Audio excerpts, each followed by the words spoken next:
Good morning, you're watching World News and I'm your host, Klaudia Czerwińska. European Union leaders will meet on Thursday to discuss Russia's war of aggression against Ukraine in depth. Volodymyr Zelensky has been invited to attend Thursday's European Council meeting in Brussels. Council members will hear about the latest developments on the ground and continued comprehensive support for Ukraine and its people. So far, the EU and its member states have provided more than €130 billion to support Ukraine. The meeting will also discuss the situation in the Middle East, issues around migration and EU relations with the US and China. NATO Secretary General Mark Rutte has stressed the need to ensure that Ukraine is in the best position for potential peace talks. The statement was made alongside Ukrainian President Zelensky on Wednesday in Brussels, where EU leaders gathered for the European Council meeting. Very much high on the agenda is to make sure that the President, his team, Ukraine are in the best possible position one day, when they decide so, to start the peace talks.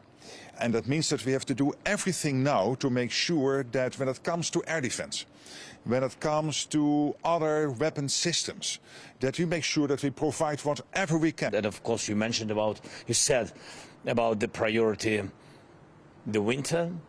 And of course it's about air defense, about the systems, the number of such systems is very important for us. The UK has announced a $283 million military aid package for Ukraine following the visit of UK Defence Secretary John Healey to Kyiv. Ukraine is at a crossroads when it comes to Western military support. With the new Trump administration taking power next month, it is doubtful that Washington will uphold the level of support that the Biden administration has provided. The U.S. government says Ukraine has enough to prevail until the end of 2025. Meanwhile, Ukrainian leader Volodymyr Zelensky is meeting with NATO allies in Brussels to ramp up more European support for his country. Marek Steele has more. A new NATO command in the German city of Wiesbaden, set up to assist Ukraine and provide training for its troops, is now operational. Allies remain committed to delivering on the financial pledge of €40 billion in security assistance for Ukraine this year. And the NATO command in Wiesbaden for security assistance and training for Ukraine is now up and running. But we must go further to decisively change the course of this war. NATO Secretary General Mark Rutte is meeting with Volodymyr Zelensky. The Ukrainian president has touched down in Brussels for talks with his European allies. Although a large part of the discussions concern support for his country, Kyiv may have enough weapons to continue its operations throughout next year, the U.S. has suggested. The resources that we have already provided them and that we are still on track to provide them before the end of the administration, give them the equipment and the material they need to fight through the end of 2025. As it pertains to how much of that is out the door and how much remains, these are obviously Pentagon drawdowns. Being able to fight through to the end of 2025 does not necessarily mean winning the war, analysts say. Still, to say that this will be enough till the end of 2025 is, of course, an overestimation. This graph shows how much Kyiv's allies from Europe and the United States have provided so far, and how much is yet to be delivered, according to data from the Kiel Institute for the World Economy. In November, there was still more than €30 billion in aid waiting to be shipped from the United States. But another conclusion that can be drawn from this data is that Europe is expected to donate twice as much aid to Kyiv as the United States. The share of the European Union and of the national states is increasing. However, for the near future, I think it will be impossible for Europe to replace the United States as a military supporter. President-elect Donald Trump takes power in Washington next month, and his administration wants to push towards a quick end of the hostilities in Ukraine. We'll be talking to President Putin, and we'll be talking to the representatives, Zelensky and representatives from Ukraine. We got to stop it. It's carnage. There's a lot of concern that Donald Trump will withdraw U.S. support for Ukraine, at least on part of the military side. A lot is being done to prepare a strategy and approach to deliver as much support and aid to Ukraine as possible before Trump. Zelensky is also scheduled to meet with the EU's heads of government on Thursday, during the European Council summit being held in Brussels. European leaders gathered in the Belgian capital on Wednesday to discuss the progress made by Western Balkan countries aiming to join the European Union. This spans countries that seem to be hitting their targets, such as Montenegro and Albania, and laggards such as Serbia and Kosovo. TVP World's EU correspondent Angela Skujins has been following the Western Balkan summit in Brussels. The conclusions from the EU and Western Balkans summit highlight the desire to make the 27-member state bloc bigger, but also at an accelerated pace. These summits have been going on for the last 4 years, but have gained importance due to Russia's ongoing invasion of Ukraine and the need to make enlargement happen to ensure the security of the bloc. This was something that European Council President Antonio Costa stressed at a press conference attended by reporters. Here is what he had to say. We believe that this enlargement is the most important geopolitical investment in peace, security and prosperity. And while Albania and Montenegro are clearly on their way to joining the EU, with ministers earlier on in the week green-lighting some of those accession talks, ministers today were pretty keen to express their distaste for Serbia and Kosovo. They cited that the growing conflict between these two nations and states present an issue for the EU. They were also keen to highlight that freedom of media, freedom of speech in Serbia prevents Serbia from joining the EU. But this is not the end of high-level geopolitical talks. Leaders will descend onto Brussels on Thursday to discuss the major issues facing the continent. This includes Russia's ongoing invasion of Ukraine, but also the fall of the Assad regime in Syria. We'll wait and see what outcomes come from that event on Thursday. My name is Angela Skujins, reporting from Brussels for TVP World.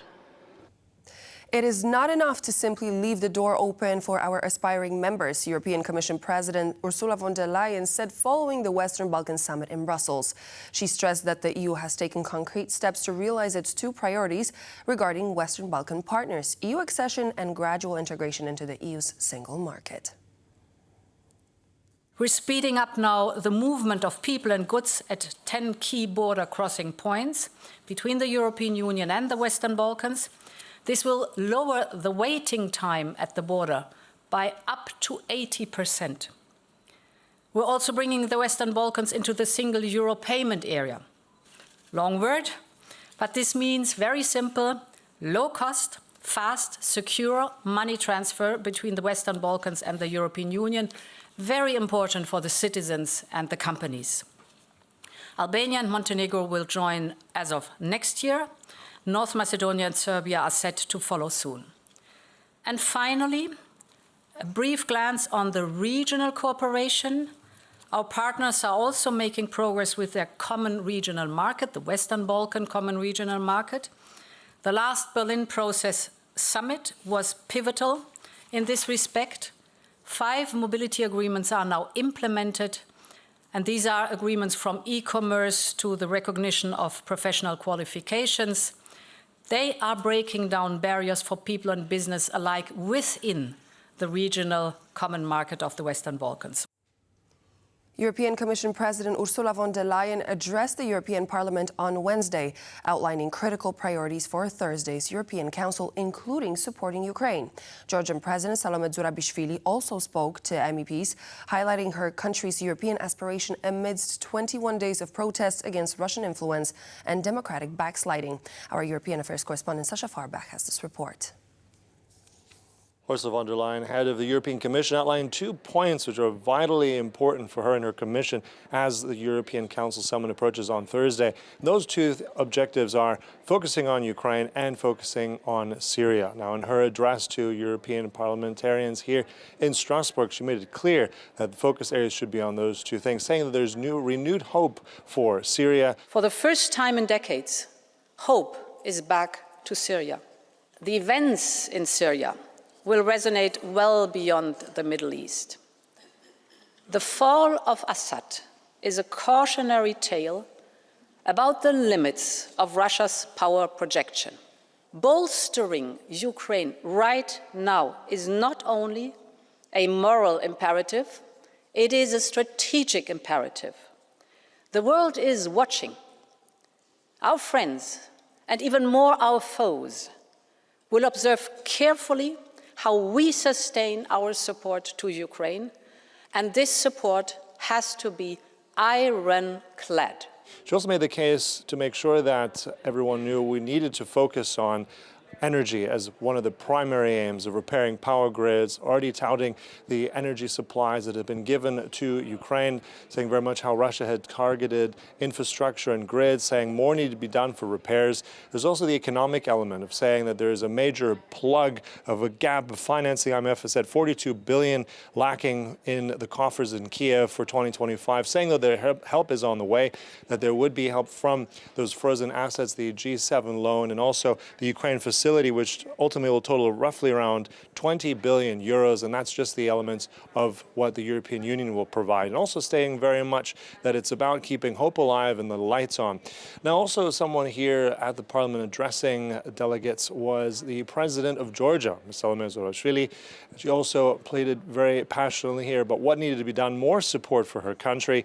Now, remember, it was here in the Parliament in Strasbourg when a resolution passed at the end of November, very much saying that the elections in Georgia were not free and fair, calling on tougher sanctions against the Georgian government. That immediately caused reaction by the Prime Minister of Georgia, saying that he will postpone the accession talks with the European Union until 2028, and has now gone into 21 days of continuous protests by the Georgian people on the streets. So let's hear what the President had to say when she addressed MEPs in Strasbourg. It's about Europe's strategic interests. Georgia is and has been, and I'm sure will be, the West's and Europe's foothold in the region. One that Russia is trying to take over, because Russia remembers its imperial times generals that used to say that who holds Tbilisi holds the Caucasus. And that for Russia has not changed.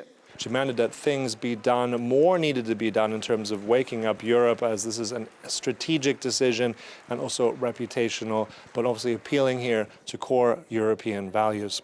And that's Sasha Farbach from the latest, the European Parliament in Strasbourg for TVP World. I have no intentions of becoming a president in exile. I'm needed in Georgia, said Georgian President Salome Zurabishvili in an exclusive interview with TVP World's European Affairs correspondent Sasha Farbach. It's very difficult for 27 countries together to resort to the serious measures that need consensus. But what we would expect more, we have had a lot of moral support, political support from almost all the partners, except one or two. But for the rest, very strong support from the Baltic states, from Poland, from Germany, from the French president, that had something that was very rare, this type of direct allocation to the population. So on that side, I can say that there was an adequate reaction from the European Union. I think that they are in the process of measuring what that means. And you were saying, well, democratic backsliding. It's not democratic backsliding. It's much more than that. It's really the imposition of a Russian model in Georgia, which was one of the old and strongest democratic models in the region. You can watch the full interview with the Georgian leader on TVP World's YouTube channel. The spokesperson for the Israel Defense Forces has confirmed that the military successfully struck Houthi targets in Yemen. The strikes came after the IDF reportedly intercepted a missile launched at Israel by the rebel group.